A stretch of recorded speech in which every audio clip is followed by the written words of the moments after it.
Aircraft making a condensation trail is very similar in many ways to when you go outside on a cold day and exhale. You create a condensation trail. That little cloud is a condensation trail.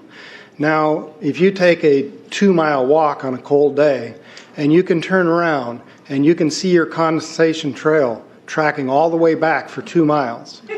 That's how crazy it is to think that what we're looking in the sky is actually condensation trails. The contrails, not the chemical, the contrails occur because of cold air, minus 30. It takes high altitude, around 30,000 feet plus. There's carbon dioxide and water vapor in that exhaust. That turns to ice crystals, and that's what you see, the white stream behind it. Those white crystals of ice warm up, dissolve, and the smoke goes away. And it never lasts more than a minute. What we're seeing now, and I first could not believe it, and I started looking at the skies, and these are not normal. They're not natural. There's something going on. I don't know who it is or why they're doing it.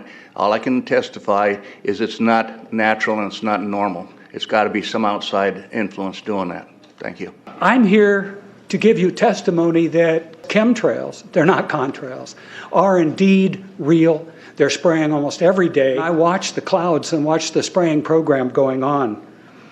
I want to tell you that we're in very great danger from the pollution that's coming down over us. And we've been led astray by the military-industrial complex, and they're responsible for the cloud's creation and weather manipulation programs. They're dark operations. That's why they're not out in the media. I look around and I see people are starting to look up and see this. Many times I've spoken about chemtrails, and I get this blank look on my face. What are you talking about? I'm saying, look up. As a pilot, before I fly, I look up. And so, boy, they're really out there working. When you look up at the sun and you see a white haze, that is aluminum floating in the air right now, and it's coming from the aircraft. There's a huge amount of aluminum being found because these sprays have aluminum, strontium, barium, manganese. And there's a lot of argument that aluminum is very common to be found, but aluminum is only common in a bonded form. It's not common in a free form, and we're finding high rates of free aluminum in the soil, which is not natural. The metal compounds that are being used are environmentally dangerous. We need to be monitoring them. We need to be testing them. Okay, these previous guys, I've watched exactly what they do, and yes, they are correct. I've seen exactly the same stuff, so ditto marks on those. You want some figures? Okay, latest water test, tested the rain. 13,100 micrograms per liter of aluminum in the rain in 2013. Normally, it should be 0. So 13,100 is pretty damn much, folks. It used to be 0, then it was 100s in the 2000s. And then since 2010, it's into the 1,000s and the latest 13,100. In the snow on Mount Shasta, pristine Mount Shasta, 61,000 micrograms per liter, 4 times the amount that is found in the soil up there. Where in the hell is this stuff coming from if it's not coming from the soil? We have clouds in the sky we've never seen before. Almost every day I'm seeing clouds I've never seen before. And NASA has been even named a few of these new clouds. It's really interesting, but NASA is a corporation. I want you to know that. NASA has also conducted a research program in what they call metallized fuels. We're actually putting aluminum oxide right in the fuel because it has 2 atoms of aluminum and 3 atoms of oxygen. So during the combustion process, it releases all that oxygen and dramatically increases efficiency, but it leaves the aluminum in the air. We got things coming from sky down, and it's a huge, huge problem. Because as it comes down, what happens is a couple of things. Is that it actually is in our air, we breathe it. And as we breathe it, it's actually going to go up through our nostrils, into our brain, easiest access to our brain frontal lobe. The contaminants that have been identified, which already been mentioned, are aluminum. Aluminum is the #1 free radical generator to the brain to cause early apoptosis, which is early death of brain, and it begins to set off the scar tissue, which we call the amygdalin, which is part of the chemical matrix related to Alzheimer's. I'm a neurologist practicing in Reading for 17 years, and in the past 5 years, I have seen the number of patients with Alzheimer's disease, Parkinson's, and other neurodegenerative diseases tremendously increased, almost quadruple. I became interested in chemtrails about 8 years ago when I was in Hawaii, and the Hawaiians are really being very vocal about it. I concur about the increasing number of Alzheimer's. They have been able to take the aluminum and micronize it, which means it'll stay up longer. But it also means, and I don't know if any of you have noticed some metallic taste in your mouth when they're spraying, but you inhale that, it goes up through your cribriform plate and through your sinuses and into the brain. As you heard, to spray nanoparticles, very small particles. These nanoparticles, they basically trigger a programmed cell death in the brain, and that is the ultimate path we see in Alzheimer's. That's problem number one, because when we look at the Alzheimer issue, we say those are the old. The real problem is, and the real scare I have, is as I am a father of 2, I'm a grandfather of 3. So the drama is our children. ADD started in the 70s. Autism was not on the radar. There was no documents, there was no information. It was 1 in 100,000 children. Today, what we have is 1 in 48 boys. I was part of the early group that was looking for aluminum in ADD and ADHD. And all of those children that started to develop those phenomena had high levels of aluminum. When we figured out protocols to detox them out, to free the body of those particular contaminants, what happened is that their brains came back. When we do this to the age, it doesn't come back as quick, but it will come back. But I'm seeing Alzheimer's in 56 years old. Back in the 70s, Alzheimer's when you were 80. If you remember 8 to 10 years ago, there was this big move to get rid of aluminum from underarm deodorant because it would cause Alzheimer's.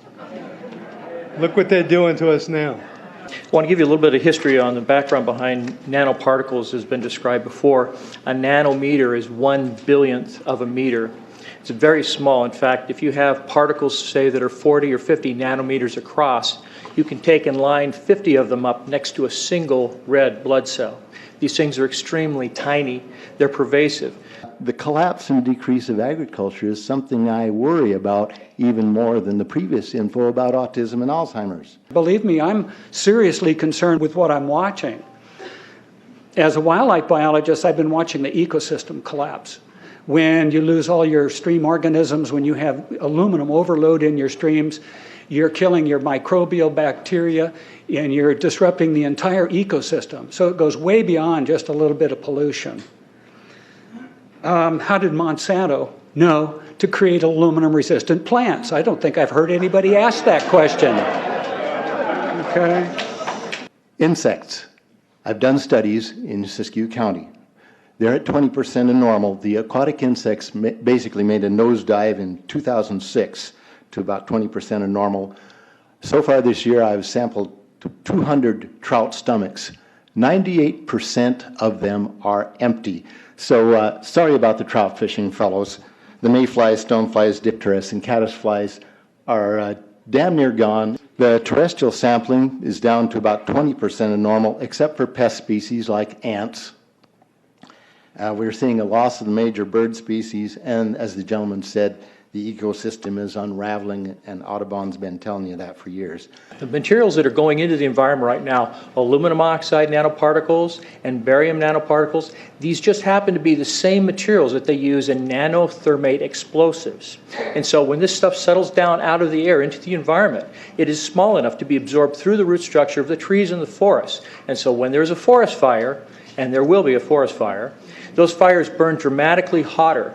The point is that the cost of firefighting, the cost in the healthcare system have nearly doubled in the last 10 years. The amount of acreage is lost because of fires. The impact on human health is dramatic.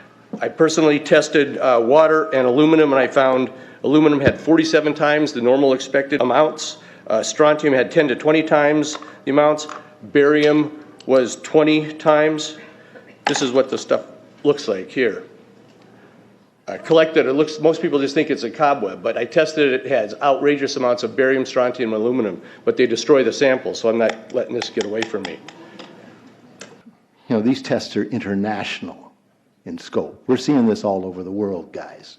Okay, pH of acid soils is 20 times more alkaline. The aluminum in the soil has doubled in the last 10 years. The rain normal was 5.6. It's 20 times more alkaline.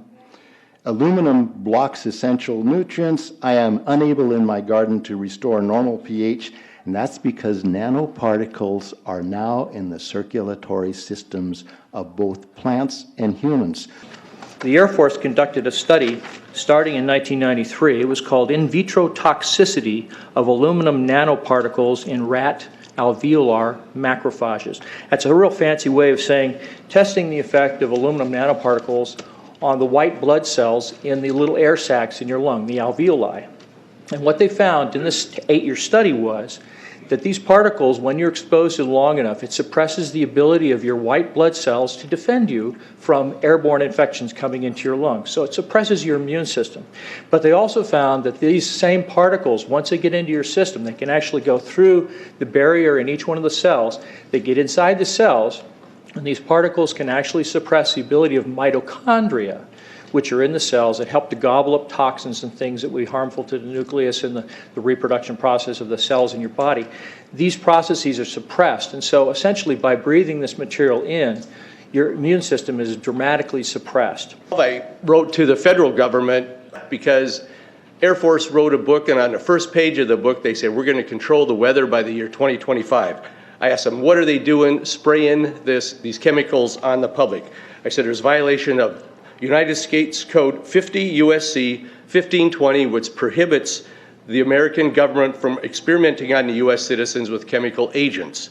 I said that law also requires who's ever experimenting, when the federal government does it, that they have to report to Congress within 30 days.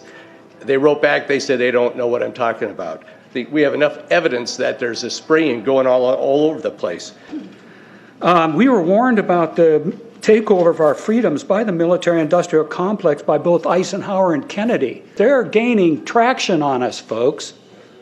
We are in trouble more than just a spraying program.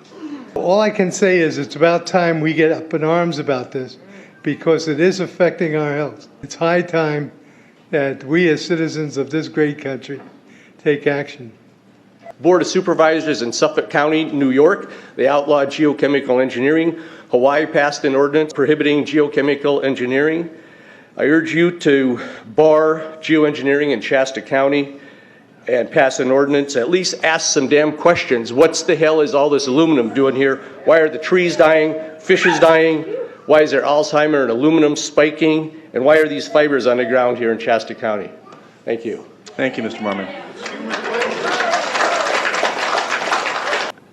Today, the Shasta County Board of Supervisors has been the beneficiary of some sincere, passionate, and knowledgeable comments.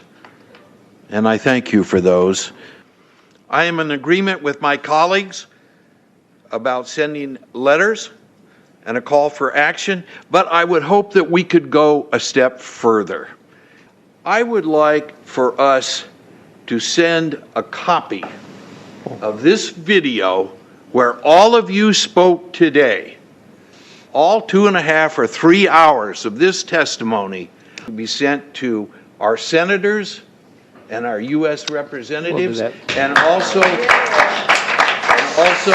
our representatives in the state of California. We'll do that. Let them listen to the passion that came out of this meeting today. Thank you. You have the motion in front of you. I think it's understood. All in favor, say aye. Aye. Any opposition? Motion passes unanimously.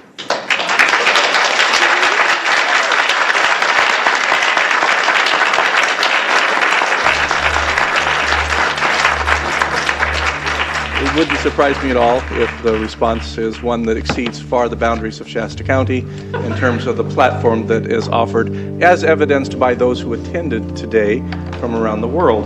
That's very impressive.